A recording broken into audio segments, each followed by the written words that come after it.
Terjerat Cinta Om Duda. Episode 45. Terpaksa berbohong. James membulatkan kedua bola matanya penuh dan sedikit tersentak kaget mendengar ucapan istrinya. Sementara itu Sofia tampak langsung melenggang pergi meninggalkan suaminya. Untung saja ia sudah tahu bagaimana caranya membuka pintu ribet itu. Sofia berlari kecil masuk ke dalam kamarnya.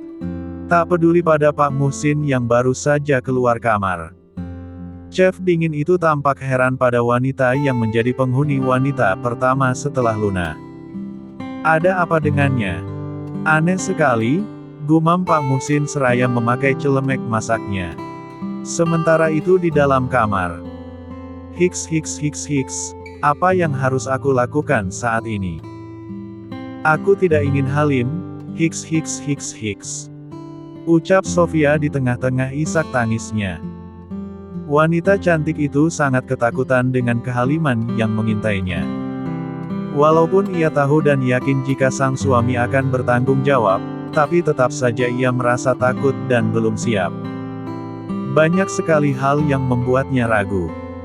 Kenapa aku harus terjerat oleh cinta majikanku sendiri? Dan, bodohnya aku yang dengan mudah jatuh cinta padanya.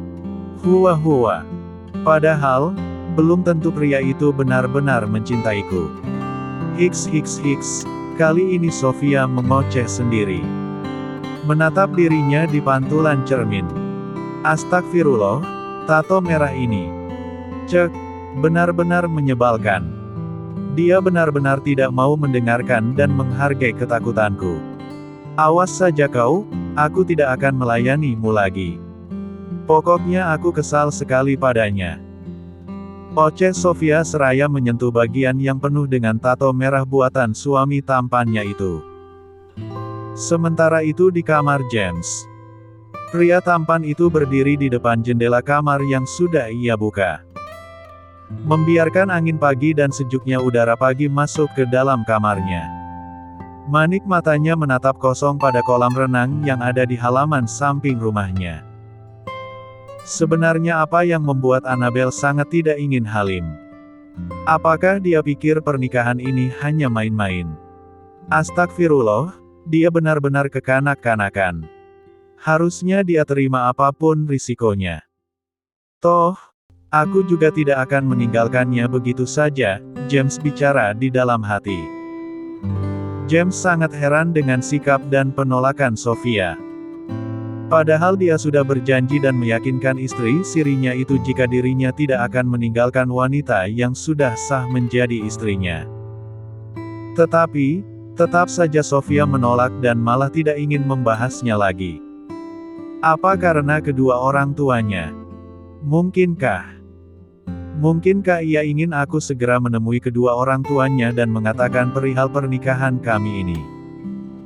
Dengan begitu ia jadi lega dan berani untuk mengandung anakku. Jika memang benar keinginannya seperti itu, maka aku akan mengajaknya untuk menemui kedua orang tuanya. Aku harus tunjukkan padanya jika pria tampan dan kaya raya ini pun sangat gentle dan pemberani. Cerocos James seraya menyilangkan kedua tangannya di dadanya. Sofia melangkahkan kakinya menuju kamar putri sambungnya. Rambut panjangnya yang sedikit basah tampak ia biarkan tergerai begitu saja. Ya, sesuai dengan yang disarankan oleh suaminya. Tentunya hal itu ia lakukan karena untuk menutupi tato merah yang suaminya ukir di tengkuknya. Sementara untuk tato-tato yang terukir di tempat lainnya, ia tutupi menggunakan koyo cabe yang ia gunting kecil-kecil. Untuk menghindari kecurigaan para penghuni rumah mewah itu, tak lupa Sofia menempelkan koyo pada sisi keningnya. Tentu saja ia harus berpura-pura sakit kepala. Semoga tidak ada yang curiga, ucap Sofia di dalam hati. Ceklek. Sofia membuka pintu kamar putri sambungnya. Melangkah masuk untuk membangunkan gadis kecil itu. Namun, betapa terkejutnya ia saat melihat Princess Emily yang sudah bangun dari tidurnya. Dewi Peri, dari mana saja? Tanya Emily dengan tatapan penuh intimidasi. Sofia membulatkan kedua bola matanya penuh dan mematung di tempatnya. Dewi Peri semalam tidurnya nyenyak, bukan? Princess bacakan dongeng Cinderella sampai selesai, ucap gadis kecil itu seraya beringsut bangun dari tidurnya. Sofia mengangguk kecil serta tersenyum kaku. Nyenyak sekali, sayang. Bahkan Dewi Peri tidak dapat mendengar apapun semalam. Hehehe, terima kasih ya, karena sudah membacakan dongeng untuk Dewi Peri. Ucap wanita cantik itu seraya melangkahkan kakinya menghampiri putri sambungnya. Emily tersenyum lantas menganggukkan kepalanya. Pantas saja Dewi Peri tidak bangun saat Dedi masuk ke sini dan mengomeli Princess. Dewi Peri pasti tidak menyangka jika Princess digendong seperti baby oleh Dedi. Hahaha, ucap gadis kecil itu sedikit bercerita. Hah, benarkah begitu, sayang? Jadi, Dedi menggendong Princess sampai tertidur. Seru Sofia. Emily mengangguk. Yes, Princess yang memintanya. Hehehehe, jawabnya. Sofia tersenyum kecil serta manggut-manggut. Pantas saja dia sangat kesal semalam. Rupanya dia dikerjai oleh putrinya sendiri. Hahaha, batinnya berucap.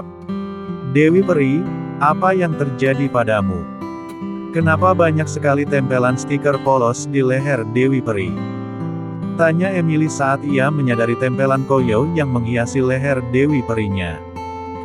Sofia terdiam sejenak dan mencoba berpikir keras.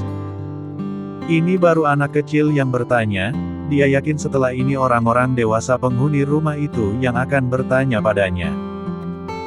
Dan, tentu saja ia harus menyiapkan jawaban yang tepat dan meyakinkan. Ini. Sebetulnya Dewi Peri sedang tidak enak badan, Princess. Sofia menjawab dengan raut wajah yang ia buat sedemikian rupa melasnya. Tidak enak badan. Dewi Peri sakit, iya. Tanya Emily yang tampak sedikit kaget. Sofia mengangguk kecil dan tersenyum tipis. Tapi tidak apa-apa, sayang. Hanya sakit kepala sedikit saja, ucap wanita cantik itu. Oh, hanya sedikit saja ya, ucap Emily. Iya sayang, jawab Sofia seraya mencubit gemas pipi cubi putri sambungnya. Kalau gitu ayo mandi dan bersiap untuk sekolah. Hari ini Princess ada latihan balet, kan? Ayo, bergegaslah. Dewi Peri akan menyiapkan seragam sekolah Princess kemudian menyiapkan bekal. Lanjut wanita cantik itu. Baiklah, Princess mandi dulu ya. Sekarang Princess sudah bisa mandi sendiri iho, seru Emily. Pintar. Pasti semenjak Dewi Peri tangannya dioperasi, ya. Ucap Sofia. Hehe, iya. Emily pun masuk ke dalam kamar mandi. Sementara Sofia menyiapkan seragam sekolah. Setelah itu ia bergegas keluar dari kamar putri sambungnya dan berjalan menuju dapur. Selamat pagi, Pak Mu, sapa Sofia seraya menyunggingkan senyuman tipisnya. Pagi juga, Sofia. Sarapan Princess sudah kusiapkan di meja, iya. Kau siapkan bekalnya saja, sahut Pak Musin. Oh, baiklah. Terkadang Anda sangat pengertian, Pak Mu. Sofia berkata penuh pujian namun juga mengandung sindiran. Pak Musin hanya menaikkan alisnya dan sibuk dengan kegiatannya.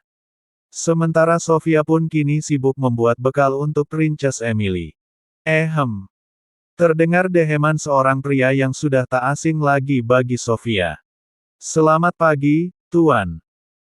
Kopi hangatnya sudah saya siapkan dengan cake vegetable yang lezat dan sehat, ucap Musin seraya membungkuk memberi hormat. Baik, terima kasih, Mu. James menjawab seraya mendudukkan bokongnya di kursi.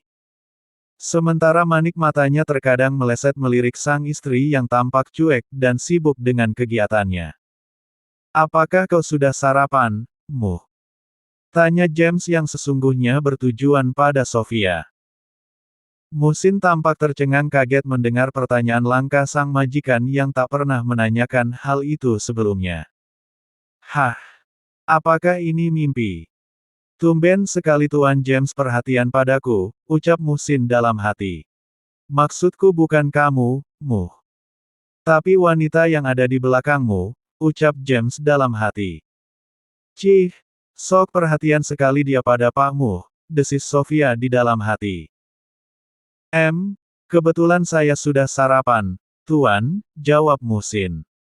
James mengangguk kecil sambil sesekali melirikkan matanya pada Sofia. Kenapa dia cuek dan diam saja? Apakah dia benar-benar marah padaku? Cerocos pria tampan itu di dalam hati. Pak Mu, apakah Anda tidak membuat telur gulung rumput laut? Tanya Sofia. Tidak, Sofia. Aku membuat ayam rica-rica yang lezat. Princess sangat menyukai ayam, jawab Musin. Tidak apa-apa. Itu hal yang bagus, Pak Mu. Jangan makan telur setiap hari, karena itu menyebabkan bisul, ucap Sofia yang berhasil membuat James tersentak kaget dan juga tampak menahan tawanya. What? Menyebabkan bisul? Dari mana ilmunya?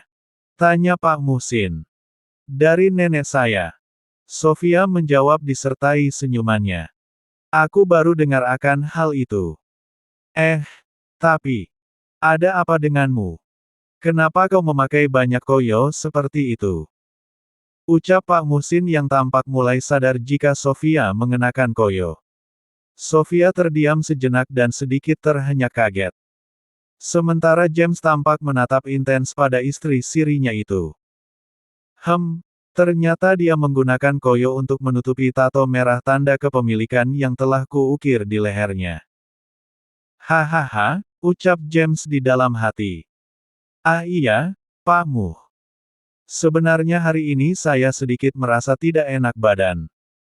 Kepala saya terasa pusing dan badan saya terasa lemas, jawab Sofia beralasan. Musin mengernyitkan dahinya. Kepala kau pusing. Tapi, apa hubungannya dengan koyo yang ada di lehermu itu? Selidik Pak Musin yang berhasil membuat Sofia terjingkat kaget. Astagfirullah, kenapa orang ini bertanya secara mendetail? Sudah macam wartawan saja kau, Pak Mu. Cicit Sofia di dalam hati. Aku ingin tahu jawaban apa yang kau berikan pada Musin, Bele, James berucap dalam hati. Ini. Sebetulnya saya. Uhuk. Sofia pura-pura terbatuk. Sebenarnya tenggorokan saya terasa gatel, Pak Mu. Sepertinya saya akan terserang batuk. Jadi, saya pikir dengan koyo ini akan menghangatkan tenggorokan saya. Hehehe, lanjut wanita cantik itu yang lagi-lagi harus berbohong. Mendengar hal itu membuat James menahan tawanya. Ia sangat geli mendengar jawaban istri sirinya itu. Sementara Sofia tampak melirikkan matanya dan menatap kesal pada suami rahasianya itu. Seneng ia lihat istrinya kebingungan dan gelagapan. Dasar menyebalkan. Cicit Sofia di dalam hati. Ya ampun. Jika tenggorokanmu gatal, kau bisa bicara padaku. Maka aku akan membuatkan minuman hangat untuk menghilangkan gatal di tenggorokanmu itu. Baru lihat aku cara yang aneh seperti itu. Astagfirullah, ucap Musin yang tampak sedikit perhatian. Hehehe, terima kasih Pak Mu. Tidak usah repot-repot. Tapi, jika tidak keberatan, maka tidak apa-apa. Hehehe, jawab Sofia disertai cengengesannya. Pak Musin mendelikkan matanya dan membuang napasnya. Ucapanmu yang merepotkanku, Sofia. Cicit Pak Musin sebal. Hehehe, Sofia nyengenges. Dan kenapa pagi ini kau terlihat seperti pengantin baru, Sofia? Lihat rambutmu yang basah itu. Kau seperti pengantin baru yang habis melakukan. Ya sudah, akan kubuatkan minuman hangat terbuat dari jahe untukmu, ucap Musin. Sofia tampak terjingkat kaget mendengar ucapan Pak Muhsin. Tentu saja Dia sangat merasa ketar-ketir saat Pak Muhsin menyinggung soal pengantin baru. Namun, ia harus bersikap profesional dan tetap tenang. Ia pun tersenyum kecil dan mengangguk. Tak menanggapi ucapan Pak Muhsin yang mengatainya seperti pengantin baru. Padahal, aslinya memang dia pengantin baru. Astagfirullah, untung saja Muhsin hanya bicara santai tanpa menaruh curiga, ucap James dalam hati. James menguyup kopi hangatnya lalu meletakkannya di atas meja. Melihat perhatian Muhsin pada istri sirinya, membuat James sedikit menyimpan rasa cemburu. Kau tidak perlu repot-repot membuat minuman jahe untuknya, Muh. Biar aku saja yang pesankan wedang jahe di depot jamu. Kau kerjakan saja yang harus kau kerjakan, tegur James yang tampak menekan setiap ucapannya. Oh, baiklah jika begitu, Tuan. Muhsin pasrah. Sofia memutar bola matanya malas dan membuang napasnya kasar. Dasar, predator merugikan. Cicit Sofia di dalam hati. Ngomong-ngomong, Princess sudah bangunkah, Belle? Tanya James basa-basi. Sudah, jawab Sofia singkat dan dingin. Apakah ada jadwal les hari ini? Tanya James lagi. Sofia tak menjawab, ia hanya mengangguk mengiyakan. Baiklah, tolong bawakan segelas air hangat ke kamarku. James beranjak dari duduknya dan menyuruh istrinya membawakan air hangat untuknya. Maaf, Tuan. Saya harus bergegas ke kamar Princess. Gadis kecil itu mungkin sudah selesai mandi dan menunggu saya, ucap Sofia yang tampak menolak perintah suami rahasianya itu secara halus. Terlihat jelas jika ia sedang sebal pada suami tampannya itu. James tampak membulatkan kedua bola matanya penuh dan menatap penuh intimidasi pada istri sirinya itu. Astagfirullah, dia benar-benar marah padaku, desis pria tampan itu di dalam hati. Sementara itu Sofia tampak berlalu begitu saja tanpa mengucapkan sepatah dua patah kata pun. Dan hal itu benar-benar membuat James sedikit kesal. Dan Muhsin, tentu saja ia heran pada Sofia yang dengan berani melanggar perintah majikannya itu. Hebat sekali si Sofia. Bisa-bisanya dia menolak perintah dari Tuan James. Dan, kenapa Tuan James tidak marah padanya? Mungkin karena Sofia pengasuh putri kecilnya, ucap Pak Muhsin di dalam hati. Apa yang kau lihat dan kau pikirkan, Muhsin? Tegur James yang tampak sewot. Muhsin terjingkat kaget dan buru-buru memutar tubuhnya. Menyebalkan. Desis James seraya menghentakkan kakinya dan berjalan dengan kesal. Sudah siap, guys? Tanya James saat ia turun dari kamarnya dan sudah siap untuk berangkat ke perusahaannya. Sementara Emily dan Sofia tampak sedang berada di meja makan. Sudah, Dad. Emily menjawab disertai senyumannya. Baiklah, ayo kita berangkat. Oh ya, Princess, apakah Dewi Perimu sudah sarapan? Ucap James. Emily mengangkat bahunya. Coba kau tanyakan pada Dewi Perimu. Perintah James. Baiklah, jawab Emily seraya mengangguk. Dewi Peri, kata Dedi, apakah Dewi Peri sudah sarapan? Tanya Emily. Sofia mengangguk kecil dan tersenyum masam. Sudah, Princess, jawabnya. Astagfirullah, aku sudah mendengar pertanyaan pria ini, untuk apa dia menyuruh putrinya lagi? Benar-benar pemborosan. Sambungnya dalam hati. Bersambung.